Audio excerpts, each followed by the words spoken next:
राधा वल्लभ श्री हरिवंश राधा वल्लभ श्री हरिवंश राधा वल्लभ श्री हरिवंश राधा वल्लभ श्री हरिवंश। वृंदावनेश्वरी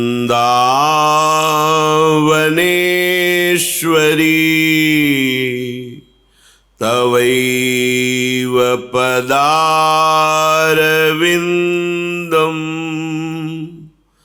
प्रेमामृतैकमकरन्द रसौघपूर्णम्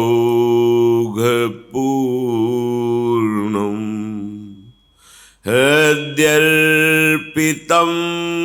मधुपतेः स्मरतापमोग्रं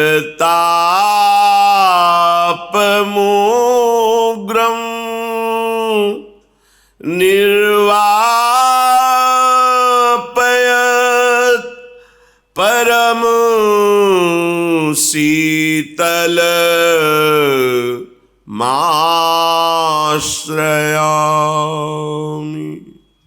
निर्वापयत् परम शीतलमाश्रयामि।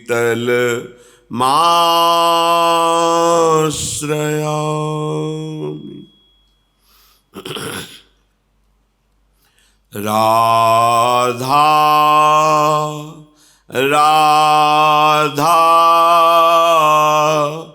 राधा राधा राधा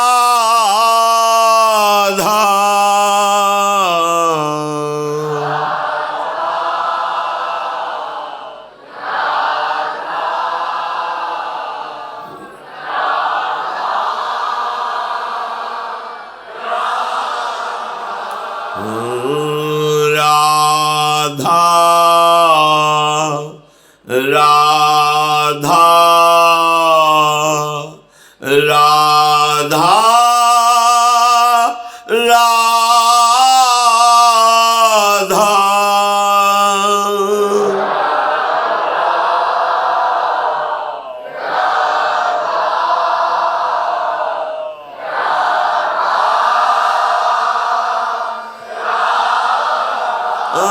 राधा राधा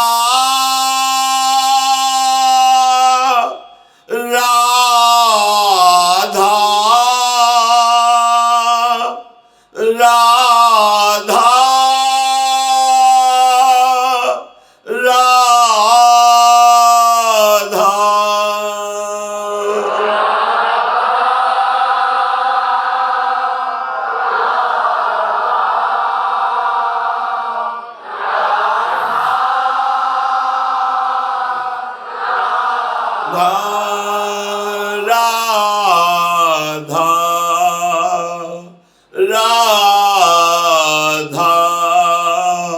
राधा राधा राधा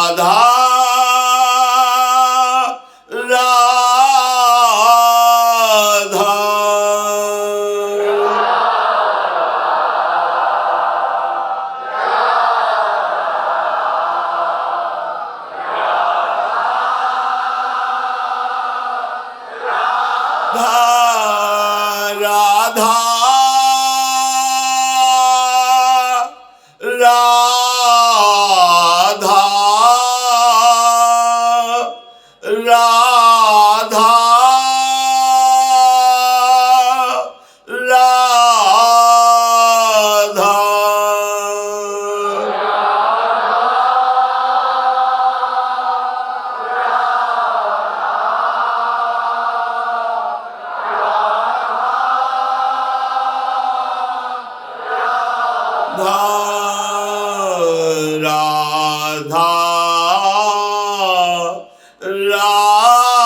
राधा राधा राधा राधा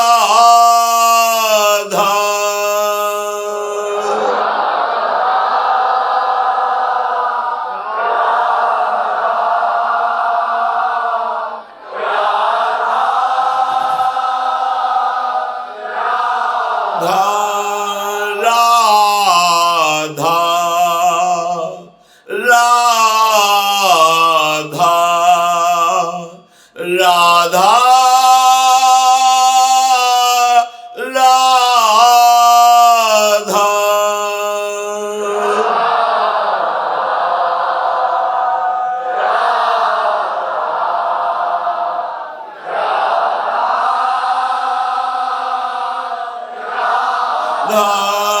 राधा राधा राधा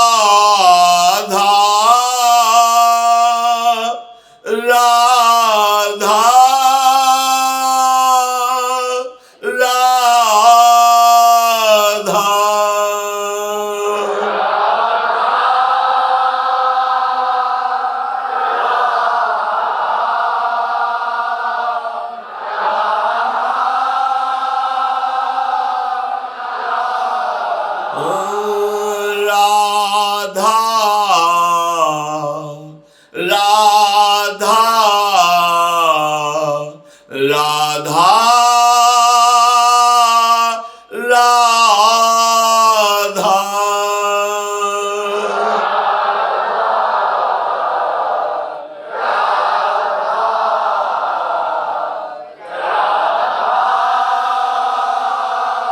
राधा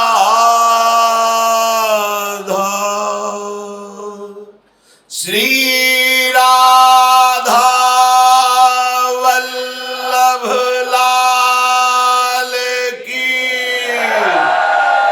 जय। परम सच्चिदानंद घन प्रेमानंद स्वरूप नवनिभृत निकुंज परम पावन श्री वृंदावन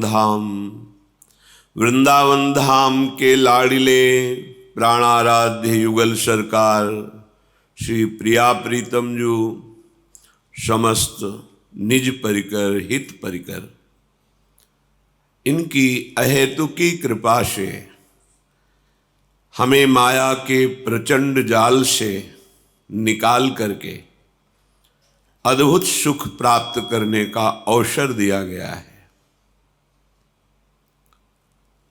जो हमारा मन सुख की मांग कर रहा है वो ब्रह्मा के रचे हुए सुख से कभी तृप्त नहीं हो सकता।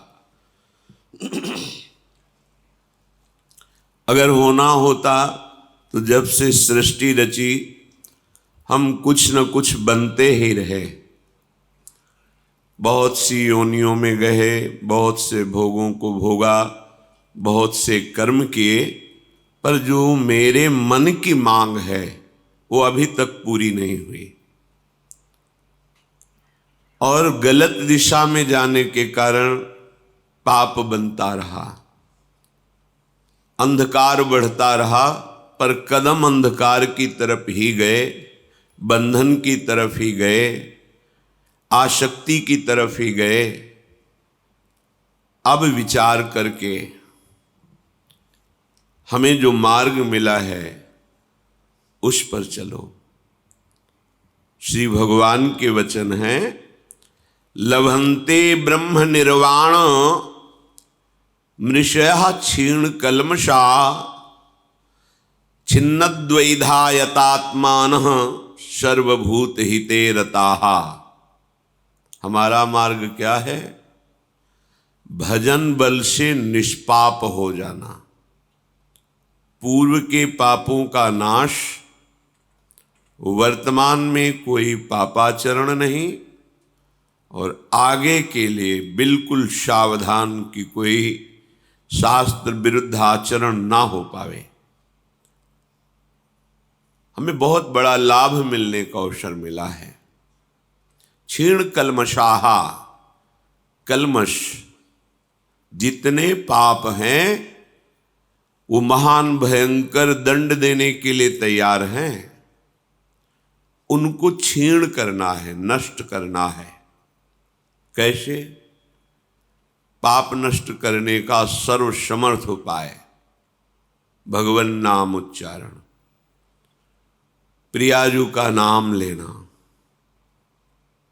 नाम कीर्तन, नाम जप, नाम ध्यान और नाम सेवा।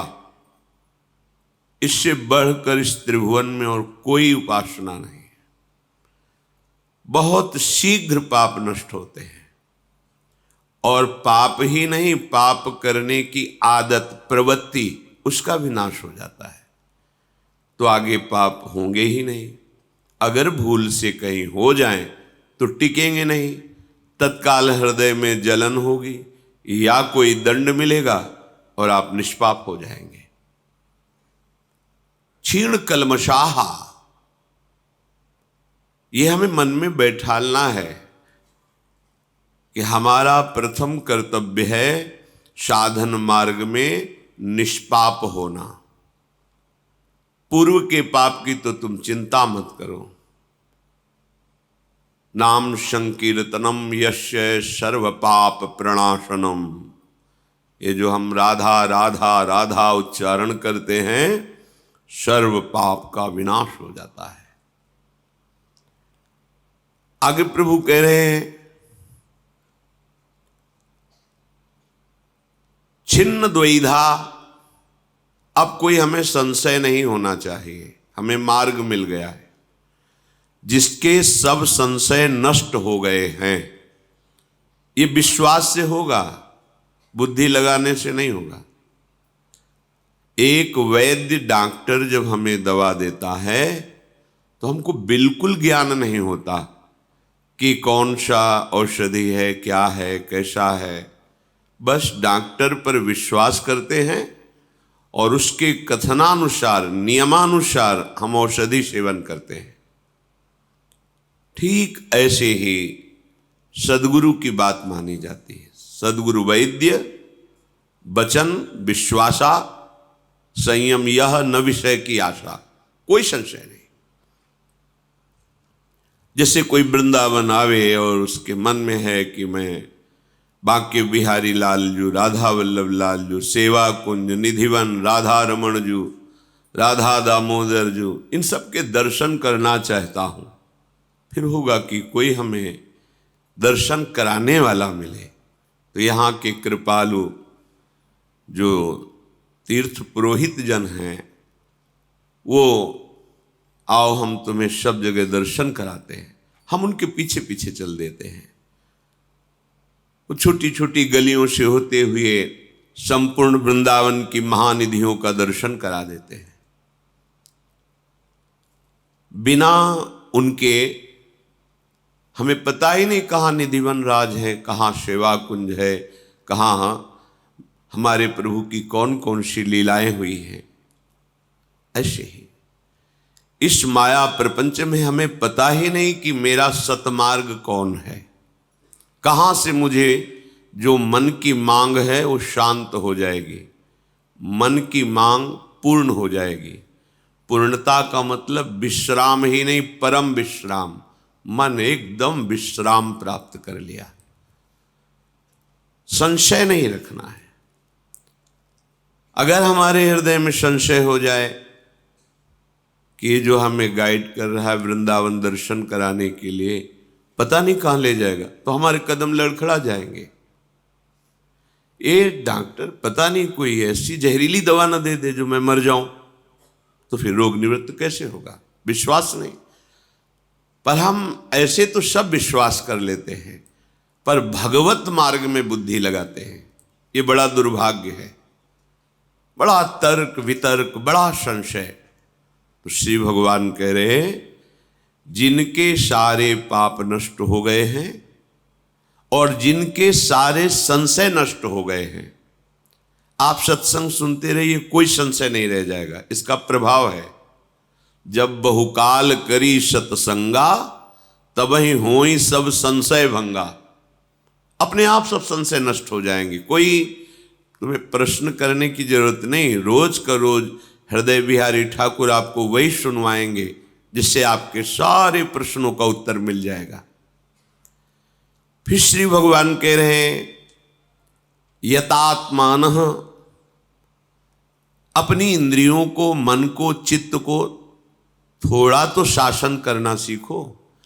एकदम छूट, जब जैसा आया वैसा भोग लिया, कर लिया, देख लिया, सूंघ लिया, छू लिया, ये तो संसारी पुरुष का लक्षण है।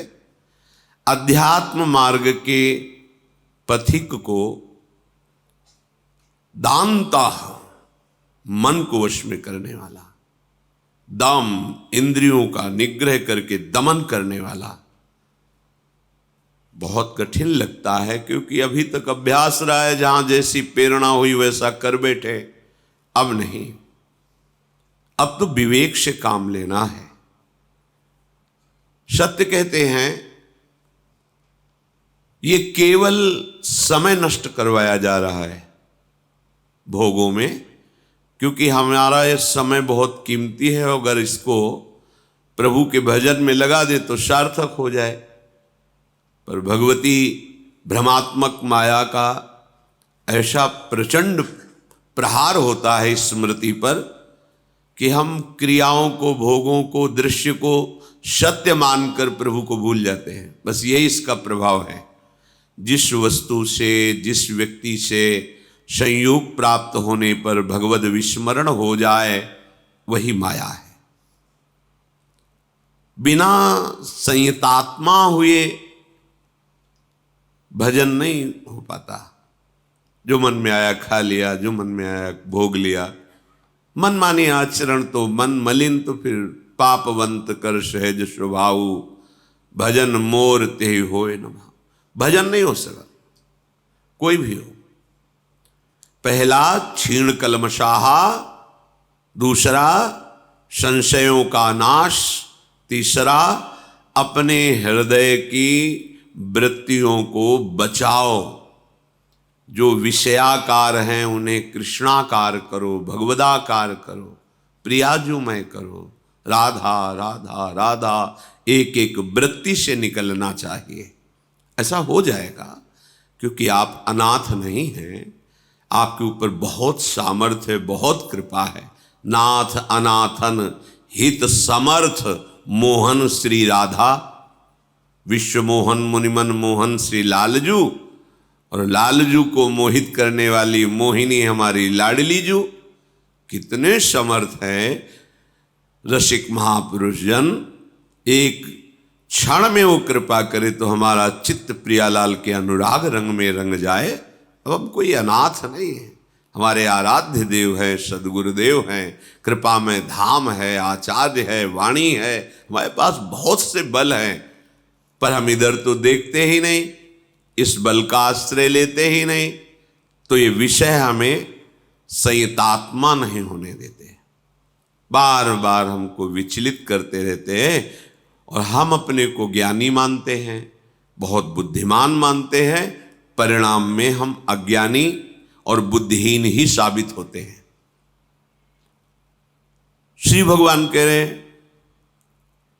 कि जो ऐसा प्राणी है कि दूसरों को सुख पहुंचाने में सुख का अनुभव करता है, सर्वभूत हिते रताहा, समस्त प्राणी, कोई भी प्राणी हो, उसका चिंतन होता है कैसे इसको सुख हो। जो भगवत मार्ग का पथिक होता है उसका चिंतन अलग होता है, और जो संसार माया का हृदय होता है उसका चिंतन अलग होता है। माया में, हृदय में इससे सुख कैसे ले लूं, जो भी सामने आवे, वस्तु, व्यक्ति, स्थान, ऐसे मैं सुखी हो जाऊं इसके संयोग से। पर अध्यात्म मार्ग का पथिक, पशु पक्षी जड़ चैतन्य कुछ भी हो, मेरे द्वारा इसको कैसे सुख पहुंचे। बस दो मार्ग।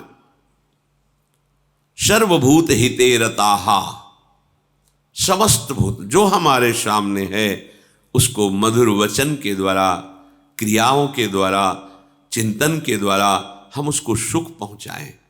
ऐसा हृदय जहां निष्पाप हुए, संशय रहित हुए और अपनी इंद्रिय और मन को शासन में किए, सबके सुख में सुखी रहने वाला भाव बना, तो लभंते ब्रह्म निर्वाणो, वो निश्चित ब्रह्म पद का लाभ प्राप्त कर लेता है, जहां अखंड प्रसन्नता है।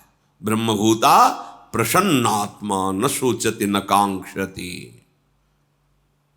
कोई शोक नहीं, कोई चिंता नहीं, कोई इच्छा नहीं, कोई वासना नहीं। क्यों? लभंते ब्रह्म निर्वाण, उसके हृदय में ब्रह्म पदवी प्रकट हो गई, स्वरूप अनुभव हो गया।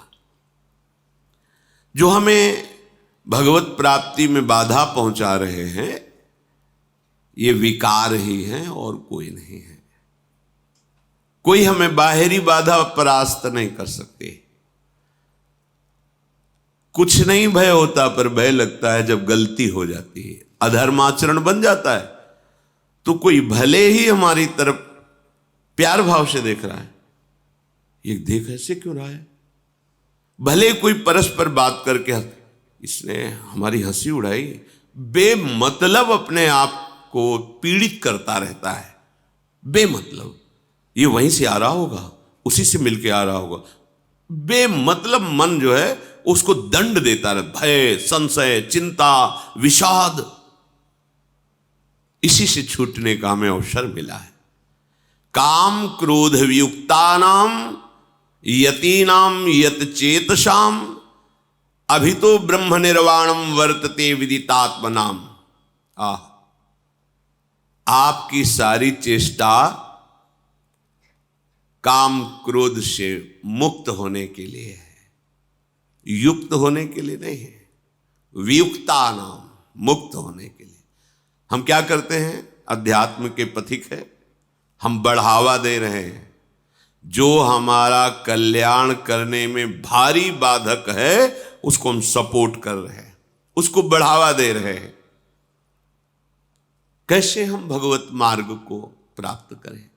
थोड़ा तो विचार करो। जो हमें महादुख में घसीट रहा है उसी को हम और सहयोग दे रहे हैं, और जो हमें वचन के द्वारा, संकल्प के द्वारा, चेष्टाओं के द्वारा महासुख की तरफ ले जा रहा है, हम उसमें प्रतिकूलता का अनुभव करते हैं, हम उसमें दोष दर्शन करते हैं। उस अभेद हृदय को हम भेद भावना से देखते हैं। बड़ी विपरीत दशा माया ने प्रकट कर दी है। अभी तो ब्रह्म निर्वाणम, वो मोक्ष पदवी को, ब्रह्म पदवी को, वो भगवत साक्षात्कार पदवी को प्राप्त हो जाता है। अपने विकारों से अपने चित्त को हटाना। यदि नहीं हटा पा रहे तो प्रभु को पुकारो। अपने प्रश्न होते हैं कि हमारी बात ही प्रभु नहीं सुनते। महापुरुषों का अनुभव, कई लोग ये शिकायत करते हैं कि प्रभु को हमने बहुत पुकारा पर कोई उत्तर नहीं मिला, प्रभु ने हमारी बात नहीं सुनी। मैं तुमसे कहता हूं, इससे बढ़कर झूठी कोई बात हो ही नहीं सकती। महापुरुषों के वचन है। अब तक जितनी बार पुकारा, जिसने पुकारा उसकी पुकार सुनकर तत्काल संकट निवारण और उत्तर प्राप्त हुआ कि मैं आ गया हूं। पर किसकी पुकार? जिसकी पुकार में दम हो। कौन सी दम? एकमात्र भगवान का आश्रय है, बस। जब तक कोई और सहारा है, और बल है, और भरोसा है, फिर भगवान को पुकार रहे हो तो नंबर नहीं लगेगा, बिजी आएगा, नहीं है, नंबर लगेगा। और जब आप एक भरोसो, एक बल, एक आस विश्वास, तो तत्काल आपसे बात हो जाएगी। तत्काल, सच्ची मानिएगा, तत्काल देखा है, हजारों बार देखा है। बस कोई और आश्रय नहीं है, कोई सहारा नहीं, कोई बल नहीं है, कोई अपना नहीं। बोलो, धन के लिए तुम कितना प्रयास करते हो? जो कुछ भी करना पड़े, भूख, प्यास, गर्मी, सर्दी, गाली, सब सहने के लिए तैयार हो। हितधाम में कुछ निर्माण सेवा उधर हो रही थी। मध्याह्न में प्रसाद पाके निकले तो देखा उनका जो कार्य कराने वाला था, हाँ ठेकेदार कहते हैं, सबसे बड़े ठेकेदार तो भगवान है सबके, पर उनको कोई जानता नहीं, वो अपने को ठेकेदार समझते हैं तो उनको काम करवाना अधिक है तभी तो उनको लाभ मिलेगा। वो गाली दे रहे थे, वो अपना कोई ऐसे खड़े बीड़ी पीड़ा गाली दे रहा है, ऐसा बड़ी धूप थी। तमाल वृक्ष के नीचे हम खड़े थे, जब वो चला गया तो हम कहा भैया ये क्यों गाली दे रहा था? हम बोले ये हमारे काम कराने वाला है। तुम कहा आपको गुस्सा नहीं है? बोले बाबा गुस्सा आएगी तो शाम के पैसा नहीं मिलेगा, हमारे बच्चे भूखे रहेंगे, रोज का रोज कमाता हूँ, रोज का। अरे गाली दे कुछ भी करे, तो एक उदर पोषण के लिए अर्थ चाहिए, तो वो व्यक्ति इतना प्रयत्नशील, जिस धूप में हम निकलना नहीं चाहते उस धूप में वो वजन लाद के चढ़ता है, गालियां मिलती सह। हम कितना सहते हैं प्रभु के लिए, हम कितना प्रयत्नशील हैं प्रभु के लिए। आप विचार करके देखो, हम कितना प्रयासरत हैं प्रभु के लिए। और हम कहते हैं हम प्रभु के भक्त हैं, हम भगवत प्राप्ति करना चाहते हैं। वो चंद रुपए प्राप्त करने के लिए गाली सहने को तैयार है, गर्मी सहने को तैयार है, भूखा प्यासा जैसा भी हो। उनका भोजन हमने देखा, इतनी मिर्च या प्याज की चटनी रोटी लिए उसी से खा रहे, दूध रबड़ी रसगुल्ला नहीं। मेहनत कितनी है, परिवार का पोषण करना है, आपको भगवत प्राप्ति करनी है। आप जरा अपनी दिनचर्या पर, अपने आहार विहार क्रियाओं पर दृष्टि डालिए। आप देखो, झूठ मत बोलो, महापुरुष कह रहे हैं यदि आपको धन के लिए अन्याय करना पड़े तो भी आप विचार नहीं करेंगे, अन्याय भी कर लेंगे। पार्थिव संपत्ति के लिए आपको अगर 18 घंटे काम करना पड़े तो आप कर लेंगे, आनंद पूर्वक की अच्छा रुपया मिलेगा। किंतु आपने प्रभु के लिए क्या कभी जी तोड़ परिश्रम किया? रात दिन नाम मंत्र वाणी चिंतन, हमें फुर्सत नहीं है, मुझे भगवान चाहिए, मुझे प्रभु चाहिए, मुझे समस्याओं से निकलना है, मुझे विजयी होना है, मुझे परमानंद प्रभु के साथ रहना है। अगर यदि आप प्रयत्नशील हैं, भजन परायण हैं, अन्य भरोसा नहीं है, तो आप देख लीजिए आपको उत्तर मिल जाए। उत्तर क्या सामने होते हैं, उत्तर कोई दूर से बात थोड़ी होती प्रभु के कि संकेत हो रहा है। इतना प्यार करते हैं अपने जनों को कि उनके मानस पटल में सामने खड़े होते हैं। भगवान कपिल देव जी ने, वो मेरे से संभाषण करते हैं, वो मेरे साथ खेलते हैं, हंसते हैं। पर ये सौभाग्य जब एक भरोसो एक बल एक आश विश्वास, बिल्कुल चिंता मत करो, हम बहुत बड़े बल से युक्त हैं। हमारा बस लक्ष्य बन जाए कि हमें अब सब दुखों से निपटना है, निष्पाप होना है, मुझे आनंद अनुभव करना, यही मन चाहता है। अब मुझे शांति चाहिए, अब विश्राम चाहिए, अब मैं चिंताओं से रहित होना चाहता हूं, अब एक आनंदित होना चाहता हूं, किसी ऐसे दोस्त का वर्ण करना चाहता हूं जो सदा मेरा ही हित चाहे और मेरे लिए मेरे से दोस्ती स्वीकार करे। वो केवल भगवान है, कोई दूसरा नहीं है। खूब भजन किया विश्वामित्र जी ने, महान धनुर्धर हैं, ऐसे वैसे वीर नहीं है। यशोबा हमारी ये कुछ नहीं विश्वामित्र जी के आगे। तप में देखो तो अद्वितीय, और अस्त्र विद्या में देखो तो अद्वितीय, और भाग्य तो ऐसा है कि जन्मे कुशिक वंश में और स्थिति प्राप्त की ब्रह्म ऋषि की, अद्भुत। आज सौभाग्य उदय हुआ अपने भजन को आंखों से देखने का। महाराज चक्रवर्ती सम्राट परम प्रेमी अवध नरेश श्री दशरथ जी के दरबार में पधारे विश्वामित्र जी।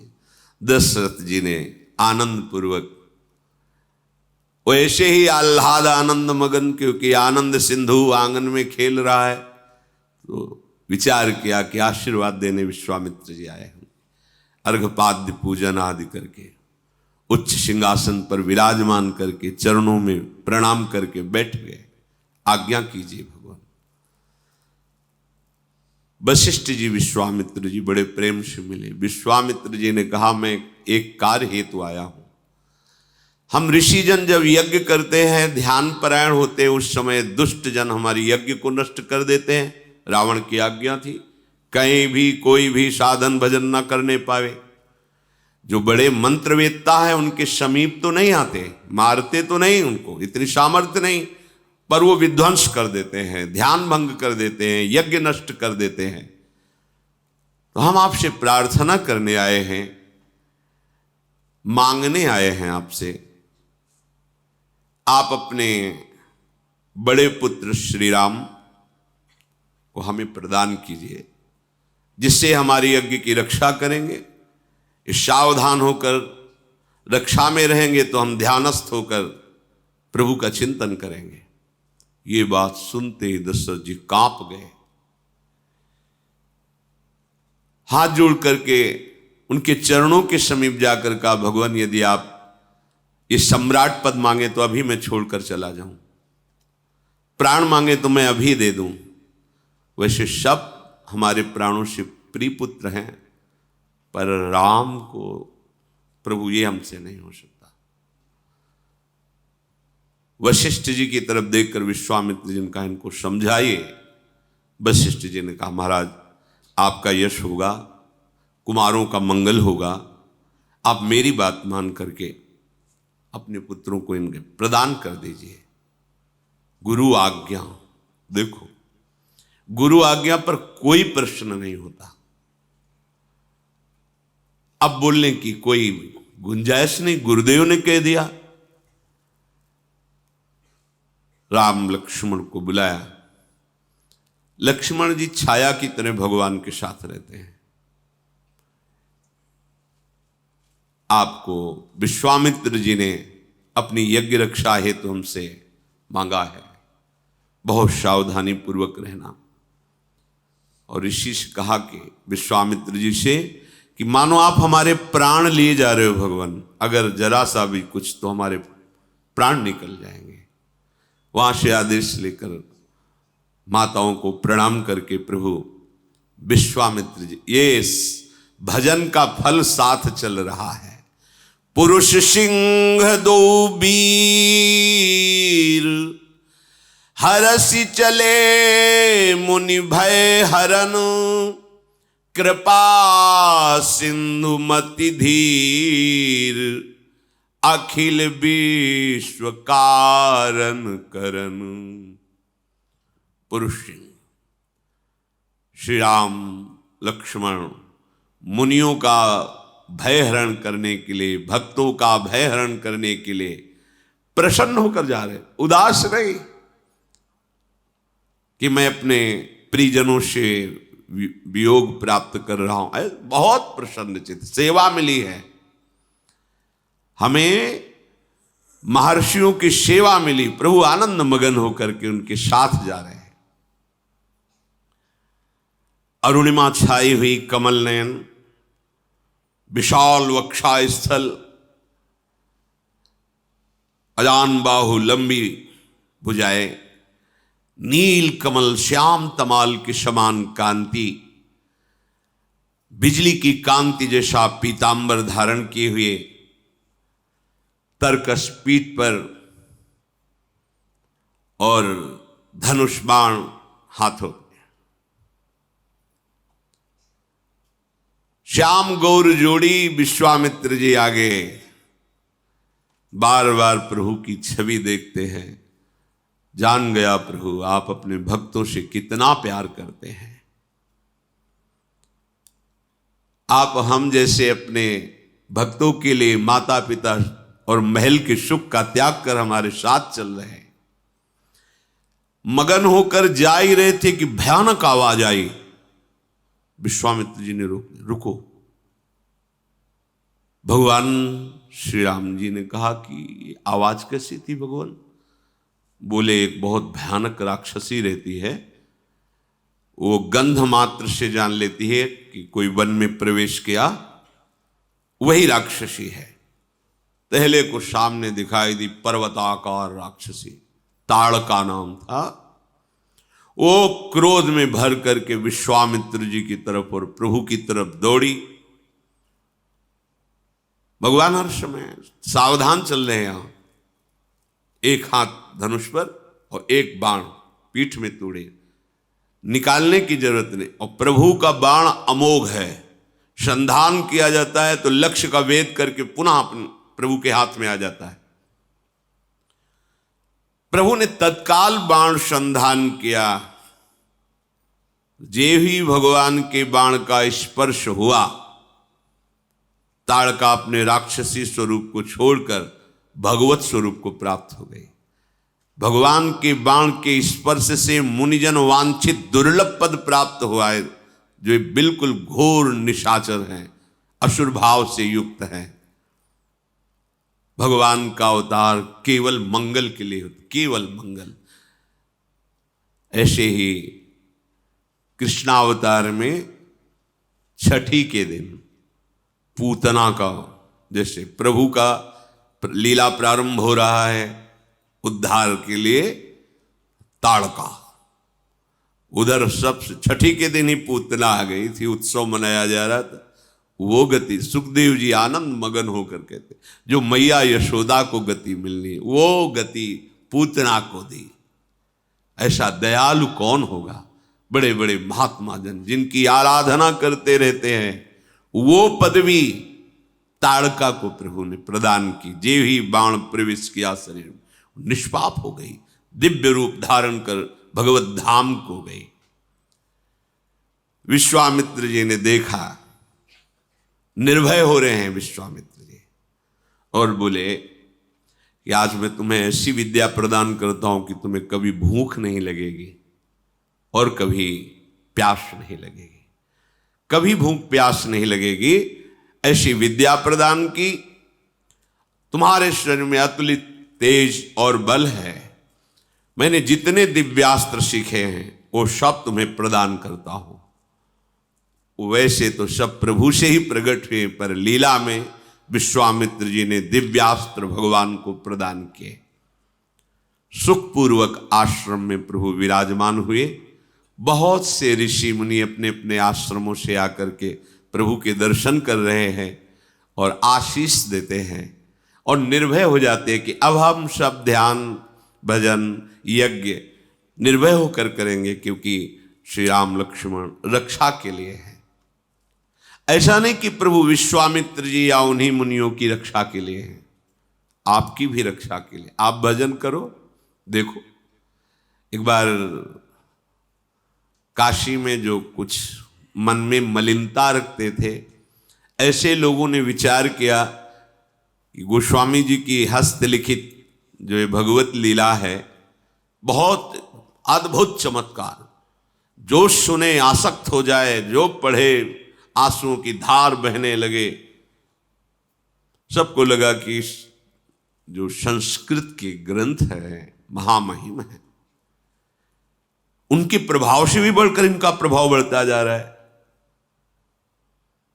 अगर ये ग्रंथ ही हटा दिया जाए तो रात्रि में गोस्वामी जी जब सो रहे हो तो इस ग्रंथ को उठा करके गंगा जी में प्रवाहित कर दिया जाए, पक्का हो गया।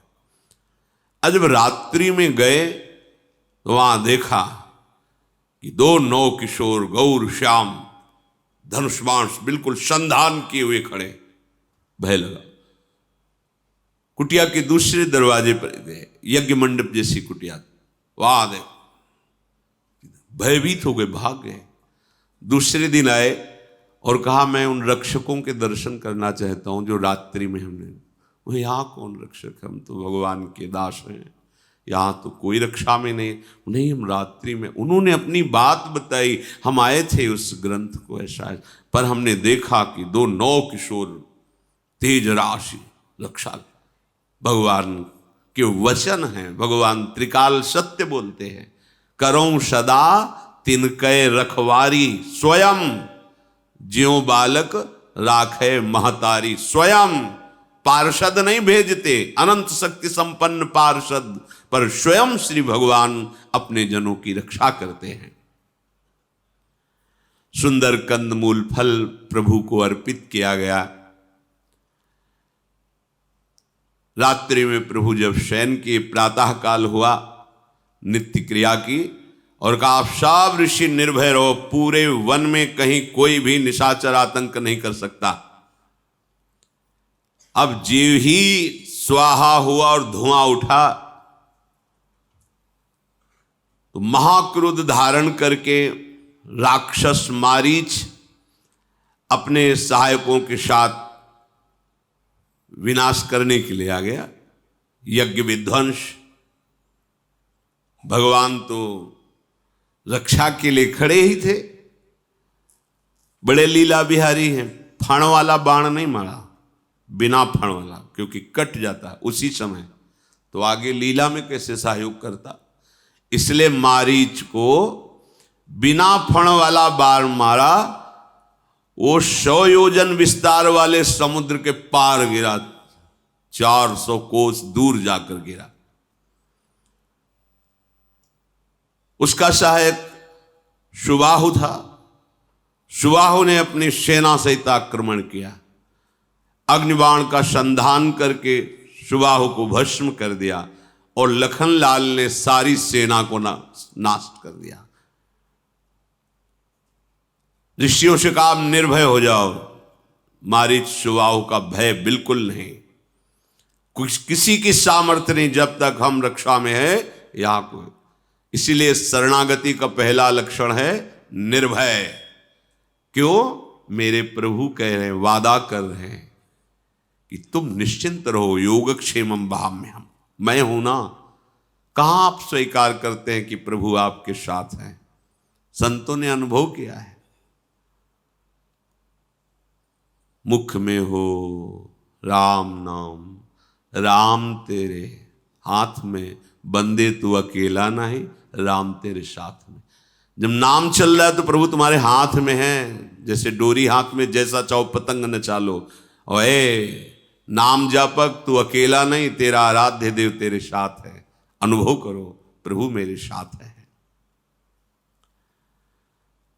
कुछ दिन रह करके ब्रह्म ऋषियों के पास बैठ करके सुंदर सुंदर पुराण स्मृतियों की वार्ता होती है, प्रभु श्रवण करते हैं। यद्यपि प्रभु सब कुछ जानते हैं, पर मर्यादा है। भगवत चर्चा हो रही, सब जानते हैं, पर ऐसा सुनने में लगना चाहिए नवम नवम, मानो मैंने पहली बार सुना है। ये भक्त रसिक का हृदय होता है। इतने में एक ऋषि ने आके सूचना दी विश्वामित्र जी को कि हे महामुनि, हमें सदानंद जी ने भेजा है। विदेहराज जनक के आचार्य हैं श्री सदानंद। उन्होंने कहा है कि बहुत सुंदर धनुष यज्ञ होने वाली है, आप उसमें सम्मिलित होइए, आशीर्वाद दीजिए, आप पधारिए। विश्वामित्र जी उनसे कहा मैं अवश्य आऊंगा। विश्वामित्र जी ने मुनि मंडली से कहा कि चलो परम ज्ञानी विदेहराज जनक का संग लाभ होगा और धनुष यज्ञ की शोभा का दर्शन करेंगे। प्रभु श्री राम और लक्ष्मण से भी कहा, जो आज्ञा कहकर प्रभु प्रसन्न हुए। समस्त ऋषि मंडली के साथ भगवान गौर श्याम जनकपुर के लिए पधारे। बहुत ही हरित वन, दौड़ दौड़ करके मृग मंडली आती है और भर नेत्र गौर श्याम जोड़ी का दर्शन करती, लखनलाल राम जी। उस वन के पशु पक्षी कृतार्थ हो रहे, पर आश्चर्य हुआ, जे ही आगे बढ़े तो देखा एकदम उजाड़, बीच में एकदम उजाड़, जैसे आग लग गई हो, निर्जन, कोई हरा पत्ता भी नहीं, और एक बड़ी शिला पड़ी हुई है। ऐसा लगता है पूर्व में यहां आश्रम था, पर सब नष्ट भ्रष्ट जैसा हो गया।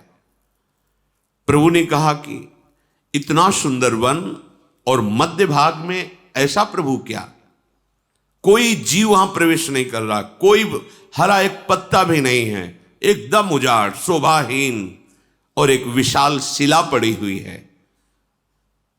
तब विश्वामित्र जी ने बताया कि ये गौतम ऋषि का आश्रम है।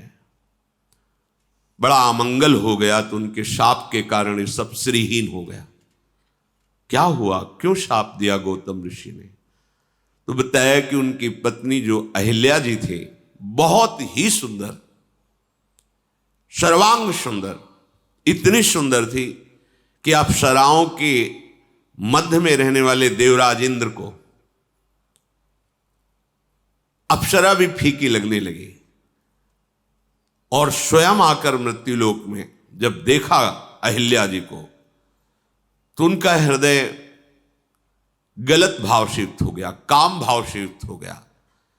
अब इतनी सामर्थ्य नहीं थी कि ऋषि के होते हुए वो गलत भाव लेकर आश्रम में प्रवेश करें। सही भाव से होता तो उनका पूजन भी होता, आदर। कोई भी ऋषि हो, जैसे राजा पधारता है तो अर्घ आदि देना, ये शास्त्रीय सिद्धांत है। राजा के आने पर उसे भगवान को स्वरूप मानते हैं, ऐसी ऋषि परम, वो ऋषियों के चरणों में प्रणाम करते, वो उनका आदर करते। फिर वो तो देवराज है, पर मन में कलुषता है, कलमुषता है, तो सामने जा नहीं सकते, अवसर देख रहे हैं। प्रातःकालीन ब्रह्म मुहूर्त में स्नान करने के लिए वो निकलते थे गौतम ऋषि। तो उसने अपनी माया से रात्रि में ही, उस समय कोई घड़ी देखने का तो था नहीं, मुर्गा आवाज दिया, मानो ब्रह्म मुहूर्त हो गया। मुर्गा की आवाज आई, उनको लगा कि ब्रह्म मुहूर्त हो गया, शायद ध्यानस्थ होने के कारण मुझे रात्रि का पता नहीं चला। और वो स्नान के लिए जे ही निकले तो गौतम ऋषि का रूप धारण करके देवराज इंद्र अहिल्या के समीप। अहिल्या जी ने कोई विचार ही नहीं किया, क्योंकि कोई शंका हो तो हो। इधर जब वहां जल के समीप गए तो वह वरुण देवता के पार्षदों ने कहा कि आपके साथ छल किया गया है। इस समय तो मध्य रात्रि होने जा रही है, अभी आप ब्रह्म मुहूर्त का समय कैसे मान लिए? ये सब मायाकृत आवाज थी, और आपके आश्रम में बड़ा ही छल भरा कार्य हुआ है, और वो देवराज इंद्र कर रहा है। ऐसा सुनते कि इतनी ताकत, इतनी हिम्मत, हमारी कुटिया में अपवित्रता, सीधे मुड़े। वहां गए तो बड़ी शीघ्रता से भयवश निकल ही रहे थे देवराज। अब तो गौतम ऋषि के सामने गौतम ऋषि बने हुए देवराज, गौतम ऋषि ने कहा छल का त्याग कर। तत्काल देवराज इंद्र के रूप में, तुम त्रिभुवनपति हो, तुम्हारा कार्य है पिता की तरह पूरे त्रिभुवन का पालन करना। एक हमारी पतिव्रता पत्नी को दूषित कर दिया तुमने, तुम्हें भाग इतना प्रिय है, हाथ में जल लिया और कहा शास्त्र भक्त तेरे शरीर में हो जाए, 1000 योनियां तेरे शरीर में प्रकट हो जाए। अब तो चरणों में गिर, महाराज मेरी रक्षा करो, मुझसे गलती हो गई, बहुत प्रकार से विनय की। तब कहा जब भगवान श्री राम प्रकट होंगे और जब तुम उनका दर्शन पाओगे तो यही सहस्त्र भग, सहस्त्र नेत्र बन जाएंगे। जाओ। अंदर गए, देखा अहिल्या को और कहा कि तू पतिव्रता है, तुझे मेरे स्पर्श और देवराज के स्पर्श का भेद पता नहीं चला? पत्थर की तरह तू उस समय उपस्थित रही, तुझे अपने पातिव्रत धर्म से यह पता नहीं चला कि तेरा स्पर्श कौन कर रहा है? भले भेष बदले था तो तुझे स्पर्श का पता नहीं चला? जल ले, जा तू पाषाण हो जा। पाषाण होते हुए प्रार्थना की कि भगवान मैंने तो सिर्फ आपको ही देखा था, मैं समझी आप कृपा करो, मेरा यद्यपि मैं अपावन हो चुकी हूं पर मेरा इसमें दोष नहीं था विनय की। तो उनका जब भगवान श्री राम अपने श्री चरण से स्पर्श कर देंगे तब तुम अपने स्वरूप को प्राप्त हो जाओगी। और संपूर्ण प्रकृति को साप दिया उस आश्रम की, तुम सब यहां चेतन हो, मेरे तप से सुरक्षित हो। किसी ने मुझे संकेत नहीं किया, जब उजाड़ हो गए उसी समय जैसे आग लग जाए ऐसे सब चेतनाहीन हो गए। विश्वामित्र जी ने कहा, प्रभु ये आपके चरण स्पर्श की लालसा से अहिल्या जी शिला बनी हुई पड़ी है, आप कृपा करो। गौतम नारी श्राप बश उपल देह धरि धीर, चरण कमल रज चाहती, कृपा करहु रघुबीर। हे रघुनंदन, आप अपने श्री चरणों से शिला का स्पर्श करो। विश्वामित्र जी की ऐसी आज्ञा हुई। भगवान ने करुणा करके अपना चरण बढ़ाया, जे ही स्पर्श किया परशत पद पावन, शोक नशावन, प्रगट भई तप पुंज सही, देखत रघुनायक जन सुखदायक, सन्मुख होई कर जोरी रही, अति प्रेम अधीरा पुलक शरीरा, मुख नहीं आवे बचन कही, अतिशय बड़ भागी चरणनि लागी, युगल नयन जलधार बही। जो ही प्रभु के पावन श्री चरणारविंद का स्पर्श हुआ, वो जो एक शिला पड़े, तत्काल दिव्य तेजोमयी रूप धारण किए हुए अहिल्या जी प्रकट हो गई। हाथ जोड़ा, हे अपने शरणागतों की रक्षा करने वाले, भक्तों को सुख देने वाले प्रभु। आंखों से अश्रु चल रहे, रोमांच हो रहा है, प्रेम की अधीरता बढ़ रही। आपने अमोघ कृपा की और चरणों में गिर पड़े। प्रभु के बार बार चरण स्पर्श कर रहे। दोनों नेत्रों से जो अश्रु बिंदु हैं, मानो अपने अश्रु बिंदु से अहिल्या प्रभु के चरणों को पखार रही हैं। फिर धैर्य धारण किया, धीरज मन कीन्हा प्रभु कहूं चीन्हा, रघुपति कृपा भगति पाई, अति निर्मल बानी स्तुति ठानी, ज्ञान गम्य जय रघुराई, मैं नारी अपावन प्रभु जग पावन, रावण रिपु जन सुखदाई, राजीव विलोचन भव भय मोचन, पाहि पाहि सर नहीं आई। धैर्य धारण करके बार बार प्रभु श्री हरि के रूप का पान कर रहे हैं। हे प्रभु, आप कृपा करके अविरल भक्ति प्रदान करें। हे ज्ञान से जानने में आने वाले प्रभु, आपकी जय हो। यद्यपि मैं अपवित्र हो गई थी, नाथ आपके परम पावन चरणों का स्पर्श करके मैं पावन हो गई।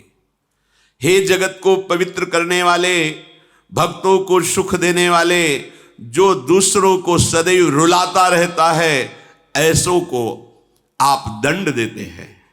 हे कमल नयन, हे संसार के भय से छुड़ाने वाले, जन्म मृत्यु से मुक्त करने वाले, मैं आपकी शरण में आई हूं। त्राहि माम त्राहि माम। प्रभु, आज मुझे बड़ा सुख मिल रहा है। मेरे प्राणपति मुनि ने जो मुझे शाप दिया, आज मुझे वरदान लग रहा है।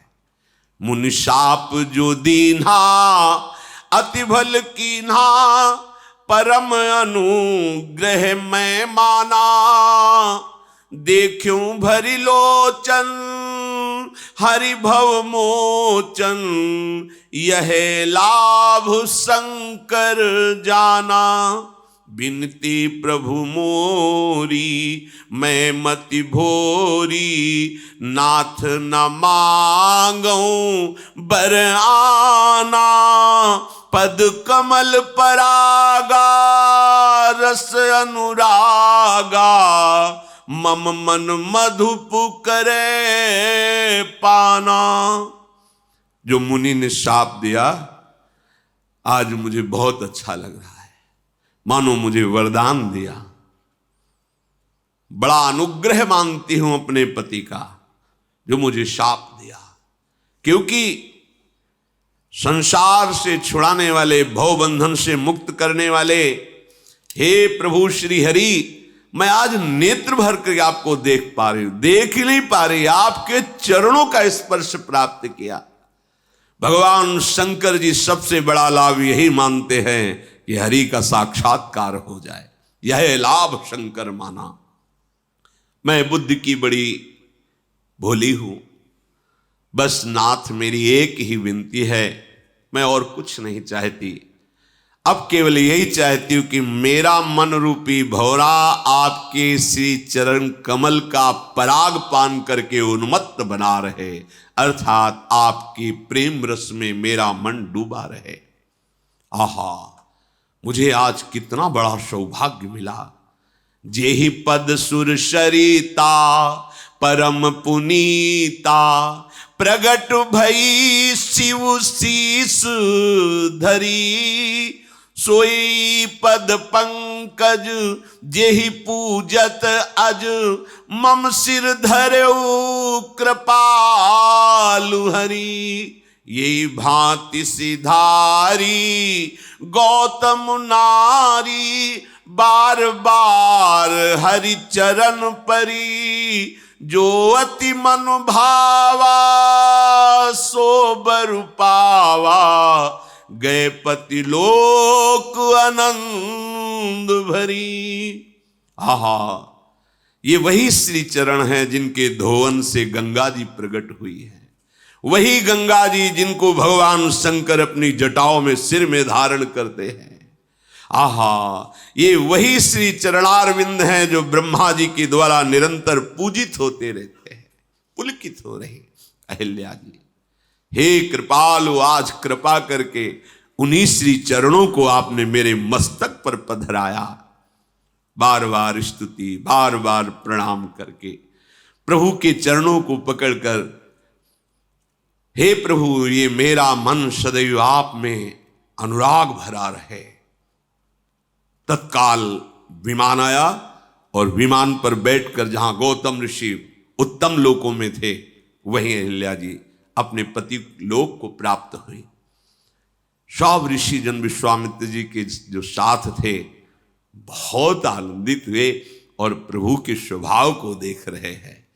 अस प्रभु दीन बंधु हरि, कारण रहित दयाल, तुलसीदास सठ ते ही भजू, छाड़ी कपट जंजाल।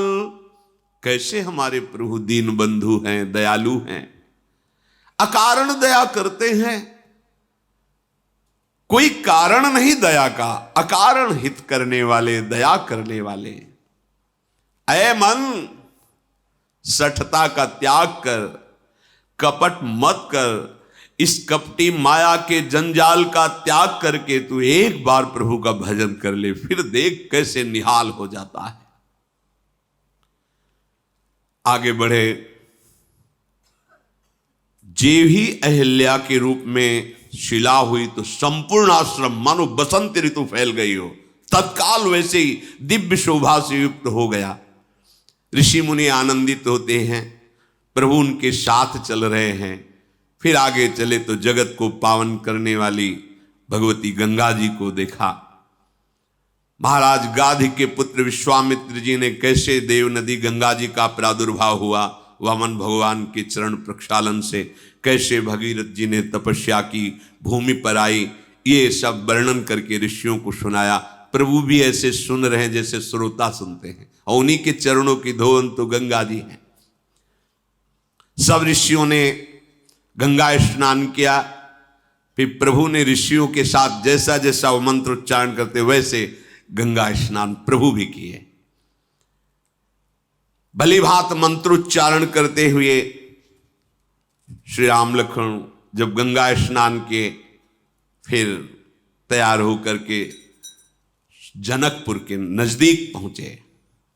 दूर से ही जनकपुर आनंद प्रदान कर रहा है, क्योंकि ज्ञानियों के परम गुरु जनक जी महाराज श्री सुखदेव जी जैसे महापुरुष के गुरु हैं।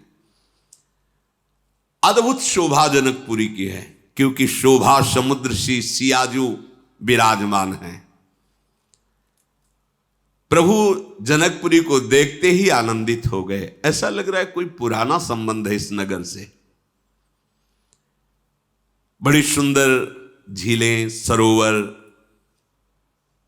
अमृत के समान उनका जल है। रंग बिरंगे कमल खिले हुए, मणियों की सीढ़ियां बनी हुई, भौरे मकरंद रस का पान करके गुंजार कर रहे हैं, पक्षी मधुर कलरव कर रहे हैं, रंग रंग के कमल खिल रहे हैं, शीतल मंद सुगंध वायु बह रही है। बड़ी सुंदर सुंदर पुष्प वाटिकाएं दिखाई दे रही नगर के बाहर, जहां अद्भुत रंग बिरंगे पक्षी हैं। सुंदर पत्तों और फूलों से लदे हुए ऐसे वृक्ष दिखाई दे रहे जैसे हाथ से श्रृंगारित किया गया हो। नगर की सुंदरता का तो वर्णन करते ही नहीं बनता, जिधर देखो उधर मन लुभा जाता है। श्री जनक जी का महल सर्वोच्च, ऐश्वर्य झलक रहा है दूर से ही।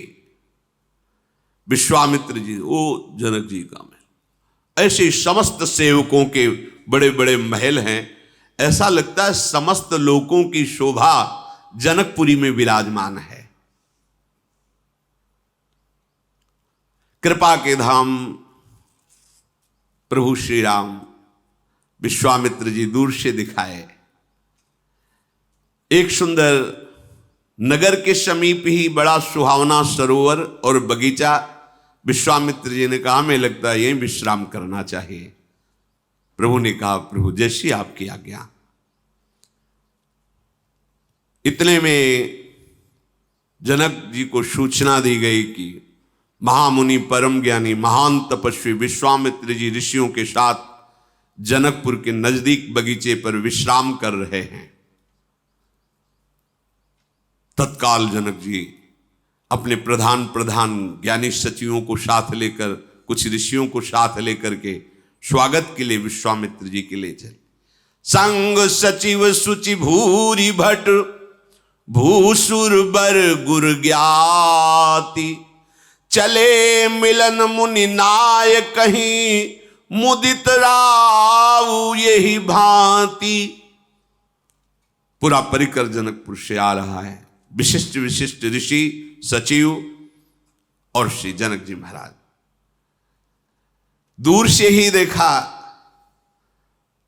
अद्भुत शोभा से युक्त विश्वामित्र जी दूर से ही साष्टांग प्रणाम किया, जमीन पर मस्तक रख करके प्रणाम किया। प्रणाम की ये विशेषता है। जरूरी नहीं कि आप चरण स्पर्श करें जाकर के, अलग अलग संतों के नियम भी होते हैं। कुछ लोग ऐसा समझते हैं कि अपने को बड़ा पवित्र समझते, चरण नहीं छुआते। एक तो कुछ संतों के नियम होते हैं, गुरुजनों ने आदेश किया है। दूसरी बात ये होती है सूक्ष्मता की बात, कि हर समय पवित्र स्थिति में मंत्र जाप करने का आदेश दिया गया है, पवित्र स्थिति में सेवा करने। अब आप कैसी पवित्रता का निर्वाह करते हैं और वो कैसी पवित्रता का, तो अपराध बनने की भी संभावना है। इसलिए छूना तो यदि वो आदेश कर दे तो बात अलग है, नहीं दूरी ही ते देखे दो। और साष्टांग लकुट पर्यो भूतल पर्यो लकुट किनाई, साष्टांग पंचांग जैसा उनकी हमें कृपा चाहिए। जरूरी थोड़ी कि छूने से कोई बात बनेगी। आप अपवित्र हैं और आपने छू लिया, अब वो श्री जी की सेवा में जाएंगे, अब इस बात का आपको अपराध लगेगा, आपको पता नहीं। लेकिन नहीं, उसके भाव देखो ना, वो छूना चाहता है। तो उसके भाव देखो ना, जीवन भर जिस मार्ग में चला है उस आराध्य देव की आराधना के लिए वो कितना संयम, कितनी पवित्रता का निर्वाह कर रहा है। तुम्हारे भाव देखने के लिए थोड़ी बना है, वो भाव प्राप्त करके भाववश भगवान को वशीभूत करना चाहता है, जिससे तुम्हारा भी मंगल होगा, जगत का मंगल होगा। पर अज्ञानी जन दूर से ही जनक जी परम ज्ञानी हैं, साष्टांग दंडवत किया विश्वामित्र जी को। मुनियों के स्वामी विश्वामित्र जी ने बहुत प्रसन्न होकर के आशीष दी। ऋषि मंडली ने फिर विश्वामित्र जी को प्रणाम किया। विश्वामित्र जी हाथ जोड़ कर कह रहे, अहो आज आपके दर्शन हुए ज्ञान श्रोमणी जनक जी, बड़ा आनंद मिल रहा है।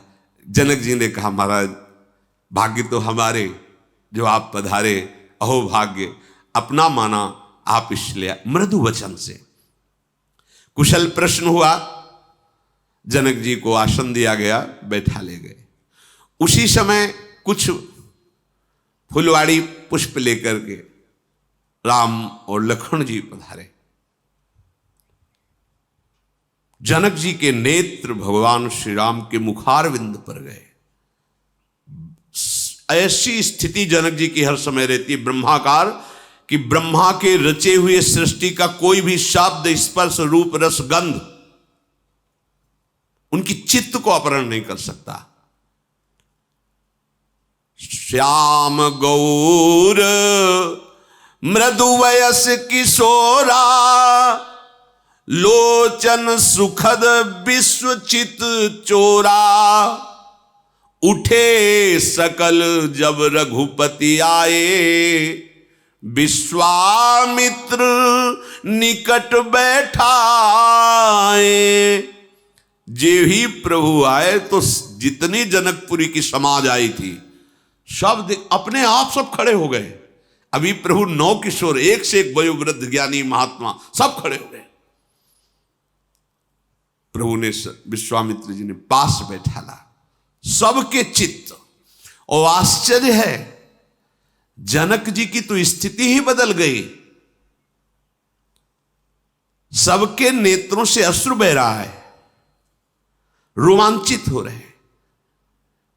और जनक जी की तो स्थिति, मूरति मधुर मनोहर देखी, भयउ विदेहो विदेहो विषेकी। वैसे ही देव भाव रहित ब्रह्मबोध संपन्न महापुरुष अब तो प्रेम की दशा जागृत हो गई, विदेह और विदेह में हो गए। बार बार संभालना चाहते जनक जी अपने चित्त को। विश्वामित्र जी देख रहे हैं जनक जी की तरफ। प्रेम मगन मनु जानि नृप, करि विवेक धरि धीर। बोले मुनि पद नाई, सिर गद गद गिरा गंभीर। बार बार अपनी स्थिति को संभालते हैं, पर प्रेम व्यवस्था झलक रही है। हाथ जोड़कर विश्वामित्र जी से कहा कि ये कौन है?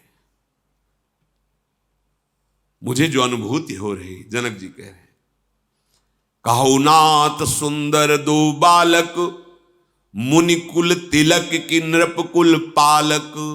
ब्रह्म जो निगम नेति कही गावा, उभय भेष धरी की सोई आवा। सहज विराग रूप मनु मोरा, थकित होत जिमि चंद चकोरा। ताते प्रभु पूछो सति भाऊ, कहु नाथ जनि करऊ दुराऊ।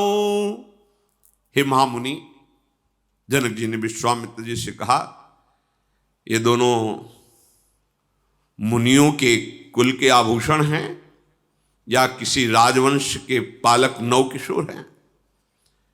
पर मेरा मन तो कहता है कि वेद जिसे नेति नेति कहते हैं वो साक्षात ब्रह्म मूर्तिमान होकर मेरे सामने है। मैं अपने मन पर विश्वास करता हूं क्योंकि मेरा मन सहज वैरागी है। पर इन्हें देख करके मेरा वैरागी ब्रह्मबोध संपन्न मन आसक्त हो गया। इनको देखकर ऐसा आसक्त हो गया जैसे चंद्रमा को देखकर चकोर हो जाता है। इसलिए मैं सत्य को साक्षी करके आपसे पूछता हूं, दुराव मत करना। क्या मेरा अनुभव सत्य है कि जिसे वेद नेति नेति कहते हैं वही ब्रह्म मूर्तिमान होकर मेरे नेत्रों के सामने विराजमान है? देखो, मैं आपको, हमारी स्थिति आप जानते हैं, क्योंकि विश्वामित्र महामुनि ज्ञानी, तो जनक जी तो विदेहराज भी है। कह रहे हैं जनक जी सत्य बताना, क्योंकि मेरा अनुभव कह रहा है, इन्हीं बिलोकत अति अनुरागा बरबस ब्रह्म सुख ही मन त्यागा। इनको देखते ही मेरा जो ब्रह्मानंद में डूबा हुआ मन था वो अब राम रूप में आकर आसक्त हो गया है। ऐसा नहीं हो सकता। त्रिभुवन का कोई रूप विदेहराज जनक को मोहित कर ले, ऐसा नहीं हो सकता। ये वही हैं जिसे वेद नेति नेति के कहकर कि ब्रह्म साक्षात मूर्तिमान। आप सत्य को साक्षी करके बताइए। विश्वामित्र जी मुस्कुराए, कहा मुनि बिहसी कहो नृपुनि का, बचन तुम्हार न हो अली का। आपने ठीक यथार्थ अनुभव किया। आपका वचन कभी मिथ्या नहीं हो सकता। विश्वामित्र जी जनक जी से कहा, आपने ठीक यथार्थ अनुभव किया। राम जी ने विश्वामित्र जी की तरफ देखा, इशारा किया कि सब विराजमान हैं प्रभु, हम जो लीला करने के लिए अवतरित हुए हैं ये भेद ही रहना चाहिए। बोले देखो ये ऐसे सुंदर हैं ही, इन्हें जो देखता है वो लुभायमान हो जाता है। और ये रघुकुल मणि दशरथ के जाए, मम हित लागी नरेश पठाए। ये महाराज चक्रवर्ती सम्राट दशरथ के पुत्र राम और लक्ष्मण मेरी यज्ञ रक्षा के लिए आए हुए हैं। बदल गए। भगवान श्री राम ने भेद नहीं तो शुरू किया था कि जो तुमने यथार्थ अनुभव किया उस परम सत्य है। प्रभु ने इशारा किया, प्रभु वो हाँ महाराज चक्रवर्ती सम्राट दशरथ के पुत्र राम लक्ष्मण मेरी यज्ञ ये ऐसे हैं ही सुंदर कि सबको अच्छा लगता। बिल्कुल बात छुपा ली। इनका शील, इनका सौंदर्य ऐसा है, सबके चित्त को चुरा लेते। ये महाबलशाली है, इन्हें कोई जीत नहीं सकता। ये मेरी यज्ञ रक्षा के हेतु आए हैं। राजा ने कहा, जनक जी ने, मैं समझ गया। अब मैं कह सकता हूं कि आपके चरण दर्शन से मेरा अहोभाग्य हुआ। ज्ञानियों की बात ज्ञानी ही समझते हैं। आपके चरण दर्शन, और हाथ जोड़े विश्वामित्र जी की तरफ, मेरा अहोभाग्य हुआ और आपके कारण मुझे ये राजकुमार गौरश्याम का जो सौंदर्य है वो देखने बिल्कुल शायद कोई भी न जान पावे जो अन्य ऋषि जन आए हुए हैं कि कौन है। बड़ी परस्पर प्रीति प्रकट की विश्वामित्र जी और जनक जी महाराज ने। आनंदित होकर कहा, नाथ आज आपने हमें कृतार्थ कर दिया। बात करते विश्वामित्र जी से बार बार राम जी की तरफ उनकी शोभा को देख रहे, दृष्टि हटाना चाहते पर वो चित्त चोर ऐसे हैं कि बार बार दृष्टि जाती, पुलकित हो जाते, फिर हृदय को संभालते हैं और कहा, अच्छा महाराज आदेश कीजिए, और भी सेवाएं हैं, क्योंकि धनुष यज्ञ है, बहुत से ऋषि मुनि राजा पदार्थ। हृदय को जो प्रेम से भर रहा था छुपा करके वहां से प्रणाम करके विश्वामित्र जी पूरे मार्ग में केवल राम रूप छा रहा है। ये है परम ज्ञानियों को भी आकर्षित करके बलात् मुनिमन मोहन विश्वमन मोहन अपने आए। इसीलिए ब्रह्मानंद भी फीका लगने लगता है जब इनकी रूप माधुरी प्रकाशित होती है। अब जो भी जनकपुर में आ रहा सबका स्वागत कर रहे हैं जनक जी, पर उनके हृदय देश में और मानस पटल पर प्रभु का रूप आसक्त कर लिया, अनुराग युक्त कर लिया। इधर प्रभु लक्ष्मण जी की तरफ देखा, विश्वामित्र जी का भगवान संकोचवश लखनलाल कुछ कह नहीं पा रहे, हम कह दे? हाँ हाँ बोलो। हमें लगता है लखनलाल के मन में है कि जनकपुरी कैसी अंदर से देखे हमें, आपका आदेश हो तो जनकपुरी का दर्शन करना चाहते हैं। आज्ञा पाकर विनय के साथ प्रभु ने जब निवेदन किया, विश्वामित्र हाँ हाँ बिल्कुल निर्भय होकर जाओ, जनकपुर की शोभा का दर्शन करो, धनुष यज्ञ का दर्शन करो, तुम तो नीति को जानने वाले हो, जाओ। सुख निधान दोनों भाई विश्वामित्र जी की आज्ञा से जनकपुरी का दर्शन करने के लिए अंदर प्रवेश किए। अब वहां पहले से ही सूचना हो गई थी कि ऋषि के साथ ऐसे राजकुमार आए, जो देखता है वो लुभायमान हो जाता है। पीत रंग के वस्त्र धारण किए और कमर में पीले दुपट्टे बंधे हुए, पीठ पर तरकश, हाथ में धनुष बाण, गौर श्याम जोरी गजराज की तरह जनकपुरी में प्रवेश कर रहे हैं। शोर मच गया। वो राजकुमार जो विश्वामित्र जी के साथ आए वो जनकपुरी में प्रवेश कर रहे हैं। जो नर नारी जैसे भाग पड़ते हैं, प्रभु की शोभा देख रहे हैं। नक्श शिख से ऐसा सौंदर्य बरस रहा है गौर वर्ण लखनलाल। ये गौर श्याम जोरी रहती ही है, कहीं किसी भी अवतार में हो। श्याम वर्ण श्री राम जी, पूरा नगर टूट रहा है। जब जनक जी को पता चला तो कुछ निजी अंगसेवियों को भेजा उनकी रक्षा, भीड़ को हटाने के लिए। सब ऐसे भाग रहे जैसे किसी दरिद्री को महाधन मिल रहा हो, ऐसा ही है। स्वभाव से ही सुंदर महामत्त गजराज की भांति जनकपुरी में प्रभु विचरण कर रहे हैं। जो देखता है वो ऐसा अनुभव करता है कि नेत्र धारण करना आज हमारा सफल हो गया, नेत्रों का फल। जो घर में स्त्रियां वो दौड़ नहीं पाई, अब वो कोई झरोखों से लगती है, वो आ रहे, अरे सखी मैं भरनेत्र कैसे देखूं, दौड़ करके ऊपर चढ़ जाती छत में। अब प्रभु तो नीचे देखते चल रहे हैं, वहां पहले से कोई फूलों का व्यवस्था थोड़ी करके, तो चोटियों में फूल गिरते थे, फूल को लिया ऐसे छोड़ती है, प्रभु ऐसे देखते निहाल हो जाती है दौड़ दौड़ करके। और सब आपस में बात करते हैं कि त्रिभुवन में जितने सुंदर है ना, सबकी सुंदरता सुनी है पर इनकी सुंदरता देखी है। सुनने के अनुसार मैं कह सकती हूं कि इनसे सुंदर कोई त्रिभुवन में नहीं। करोड़ों कामदेव की छवि को उन्होंने जीत लिया। कोई देवता, मनुष्य, असुर, नाग, मुनि, कोई ऐसा सुंदर नहीं जैसे सुंदर है। सुना है भगवान विष्णु बहुत सुंदर हैं, पर उनके 4 भुजाएं हैं, लेकिन ये दुभुज कितने सुंदर लग रहे हैं। ब्रह्मा जी भी बहुत सुंदर है, पर उनके 4 मुख हैं, थोड़ा तो। सुना है भगवान शिव जी कर्पूर गौरम, पर जटाओं का बोझा, चिता की भस्म, बासुकी नाग, मुंडों की माला। सुंदर तो है ही, पर अब सखियां बात कर रही। और भी बहुत से सुंदर देवताओं को देखा है, पर सखी सांवरे और गोरे किशोर को देखने के बाद मेरा मन कहता है कि त्रिभुवन में कोई इनके जैसा सुंदर नहीं।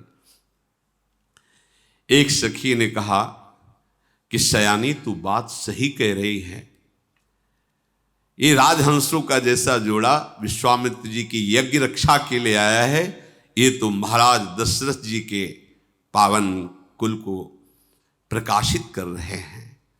सखी मुझे एक बड़ा भय हो रहा है, ये महाराज जनक ने क्यों प्रण रख लिया कि जो धनुष तोड़ेगा सिया जी का वरण करेंगे। छोड़ देना चाहिए प्रण, और इन किशोर उसके साथ, सिया जी की जोड़ी तो इन्हीं के साथ। महाराज जनक ने ये जो प्रण किया ठीक नहीं किया। दूसरी इनका सखी तुम कमजोर मत समझो, सुना है कि सुबाहु को भस्म कर दिया, एक बाण से मारीच को 100 योजन 400 कोस दूर फेंक दिया, तो तुम इनको केवल कुमार ही मत समझो। अगर प्रण किया है महाराज ने तो ये उसको धनुष का भी भंग करेंगे, आप चिंता क्यों करती हो। सखी तुम कहती तो जरूर हो, पर इनकी भुजाएं देखकर नहीं लगता ऐसा कि ये इतने बलशाली हैं। कोमल भुजाएं प्रभु। अगर सिया जी के साथ इनका विवाह नहीं हुआ तो सखी हम बड़ी अभागी हैं। तो सखी तू ऐसा क्यों कहती है? क्योंकि अगर सिया जी से विवाह हो गया तो बार बार आएंगे ना यहां, तो हमें देखने को मिलेगा ना इन्हें, और हम लोग भी कभी जा सकती, क्योंकि सिया जी के दर्शन के बहाने अवधपुरी भी जा सकते, हमारा संबंध हो जाएगा ना। अगर मैंने पूर्व जन्म में या इस जन्म में कोई पुण्य किया है, हे दयु हे विधाता मेरी बात सुनो, राम जी का विवाह सिया जी से हो जाए। ऐसे नगरवासी आपस में। सयानी सखी कहती बड़ा समंजस है, जनक जी ये बात नहीं मानेंगे, बिना धनुष तोड़े विवाह नहीं होगा। अरे सखी तू भूल क्यों कर रही है? अभी अभी सुना है कि एक पाहन को चरण से स्पर्श किया तो अहिल्या के रूप में प्रकट हो गई। इन बड़े सामर्थ्यशाली हैं, ये भगवान शिव के धनुष को भंग ऐसे कर देंगे, तुम चिंता क्यों करती हो? नहीं सखी, हमारी जो सखी सियाजू है ना, इतनी सुंदर है तो उनको दूल्हा भी इतना सुंदर मिलना चाहिए। बस हम तो इस बात से घबरा रही है। स्त्री आपस में ऐसी बात कर रही, भगवान आगे बढ़े। कुछ जनकपुरी के नवकिशोर बालक दौड़ दौड़ करके आते हैं और प्रभु को छूने के आपस में देख, ये बहुत सुखद है, बहुत सुखद, ऐसे दौड़ दौड़ के, और कहते हम आपको दिखाने चलें, धनुष जा रखा है, यज्ञशाला बनी। प्रभु कहते हाँ हाँ आप तो ऐसे दसियों नवकिशोर बालक दौड़ दौड़, देखो प्रभु यहां ऐसा, प्रभु ऐसे, प्रभु देख रहे, बड़ाई कर रहे। सब शिशु यही मिश प्रेम बस परस मनोहर गात। देखो देखो ऐसे छूते आनंद मगन। ये सब महान भजनानंदी है जो शिशु रूप में है, भगवान का स्पर्श प्राप्त कर रहे हैं। तन पुल कही अति हरस ही देख देख दो हाथ। और प्रभु बालकों को भी ऐसे, हाँ अच्छा आप क्या दिखाना चाहते, हम चलो वो दिखा रहे, और ये दिखा, ऐसे सब दौड़ दौड़ के प्रभु को अपनी अपनी तरफ बुला रहे, और प्रभु जो बुला रहा है उसके साथ चले। हाँ बहुत सुंदर, जनकपुरी की शोभा का तो क्या कहना। अरे जिनके पलक झपकते अनंत ब्रह्मांड रच जाते हैं, उन प्रभु के लिए कोई शोभा देखने वाली है क्या? पर प्रभु उन बालकों की प्रशंसा करते हैं। आश्चर्यचकित होकर जो मंच बना है उसको देख रहे हैं, जहां पर धनुष विराजमान है। प्रेम विनय भगवान की दृष्टि में और चेष्टा में, जो भी बड़ा बुजुर्ग जैसे प्रेम से भगवान सबसे मिलते हुए जा रहे हैं। संध्या का समय, तत्काल प्रभु वापस हुए, स्नान आदि करके संध्या वंदन किया, और जब विश्वामित्र जी शयन करने लगे तो राम लक्ष्मण जी अपने गुरु के चरण दबा रहे हैं। मुनिवर शयन की न तब जाई, लगे चरण चापन दो भाई। गुरुदेव शयन कर रहे, विश्वामित्र जी के चरण चाप रहे। देयम सदा परिभवग्नम अभीष्ट दोहम, तीर्थास्पदम श्री विरंच नुतम शरण्यम। वो प्रभु अपने कर कमल से अपने महान भक्त विश्वामित्र जी के चरण दाव रहे। जिनके चरण सरोरुह लागी, करत विविधि जप जोग विरागी, तेई दो बंधु प्रेम जन जीते, गुरुपद कमल पलोटत प्रीते। अरे जिनके चरणों के दर्शन के लिए वैराग्य धारण करके महान तपस्या और भजन के द्वारा जिनकी आराधना करते हैं, वही मूर्तिमान प्रभु प्रेम पूर्वक अपने गुरु जी के चरण दबा रहे हैं। फिर गुरुदेव ने आज्ञा करी, जाओ शयन करो। तो जब प्रभु श्री राम जी शयन कर रहे हैं तो लक्ष्मण जी उनके चरण दबा रहे हैं। चापत चरण लखन उर लाए, सभय सप्रेम परम सचु पाए। फिर प्रभु ने कहा, तात आप भी शयन करो। तो श्री राम जी के चरणों को हृदय में रखकर लखनलाल शयन कर रहे हैं। रात बीती, प्रातः काल हुआ, सबसे पहले लक्ष्मण जी जगे। सेवक धर्म बहुत विचित्र धर्म है।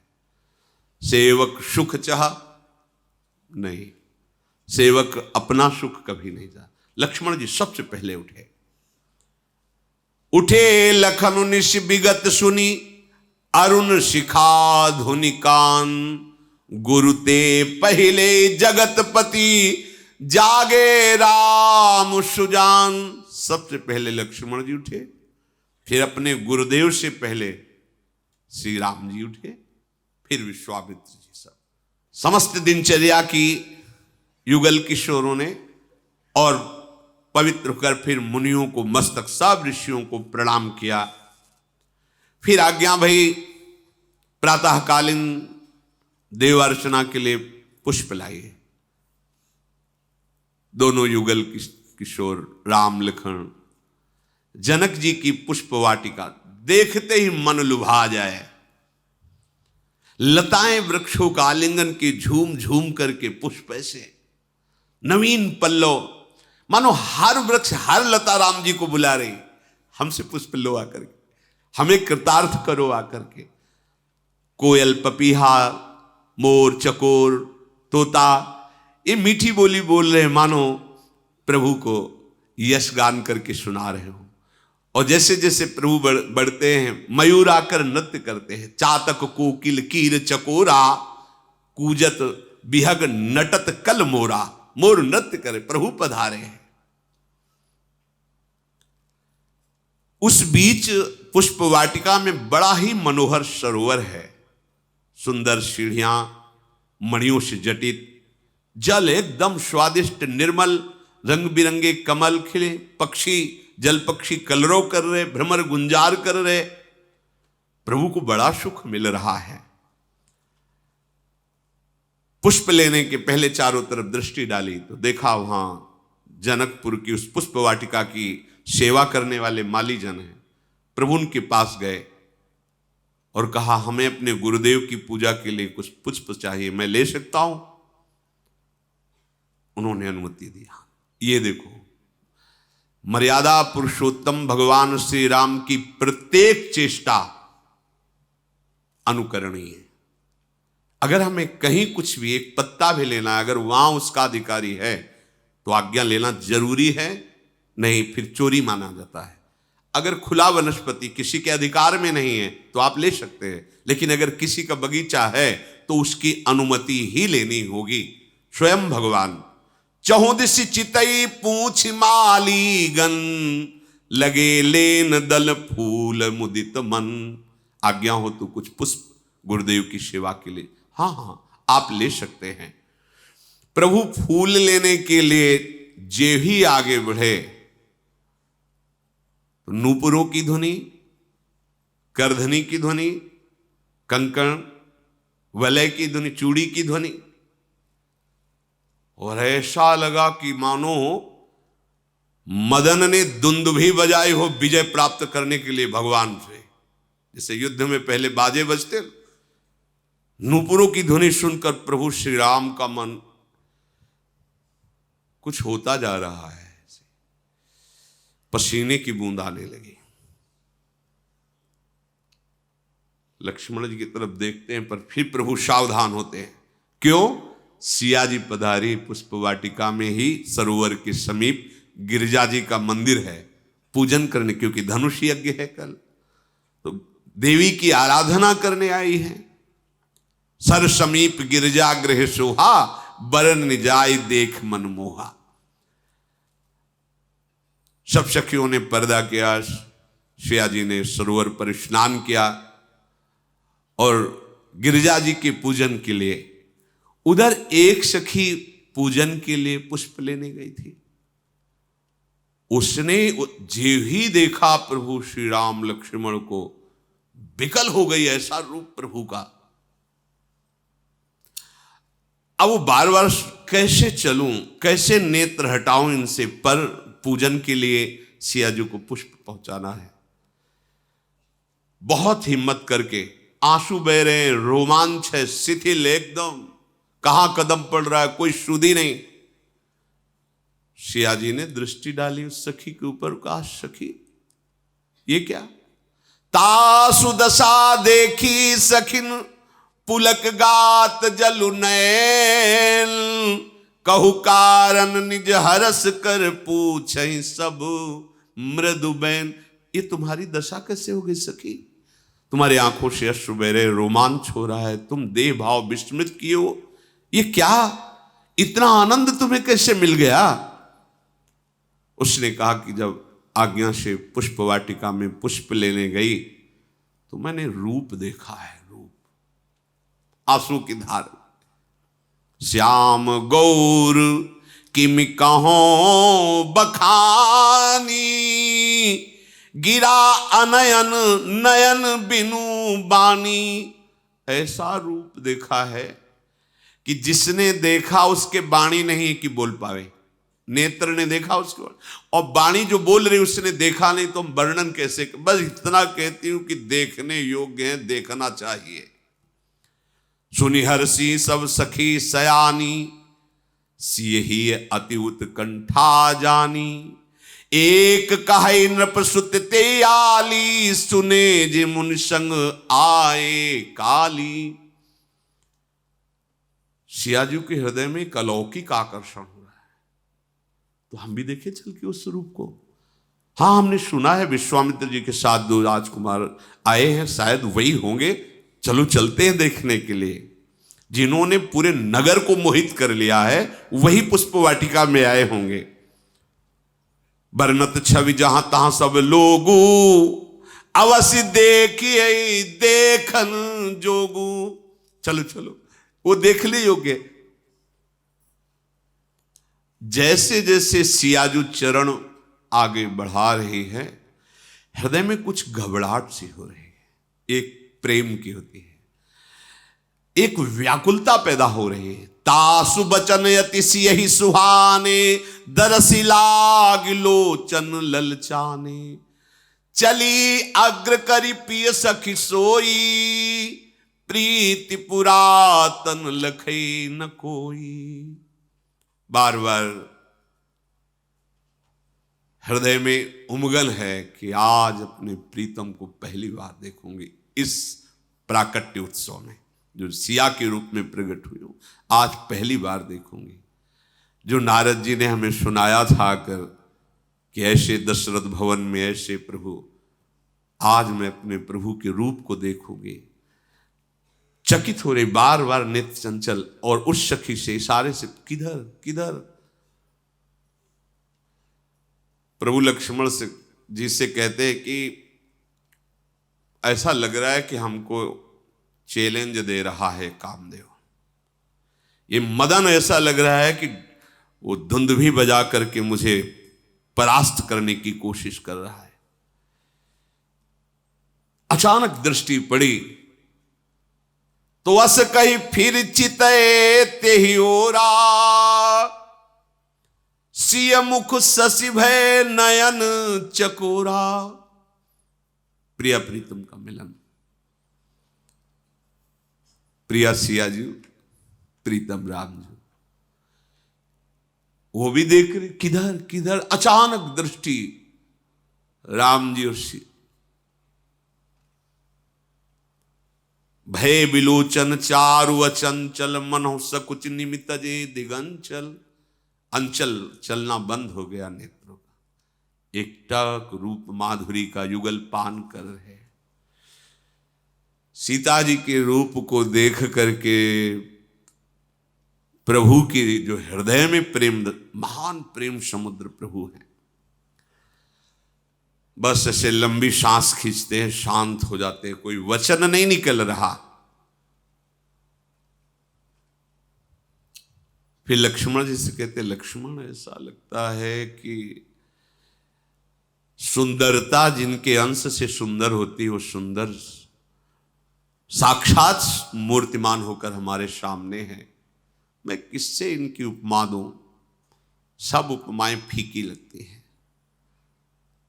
प्रभु सियाजू के मुखचंद, सियाजू प्रभु के मुखचंद, और अपने शब्द दोनों की जय जयकार। देखते रहो कल फिर आगे चलता। श्री राधा वल्लभ लाल।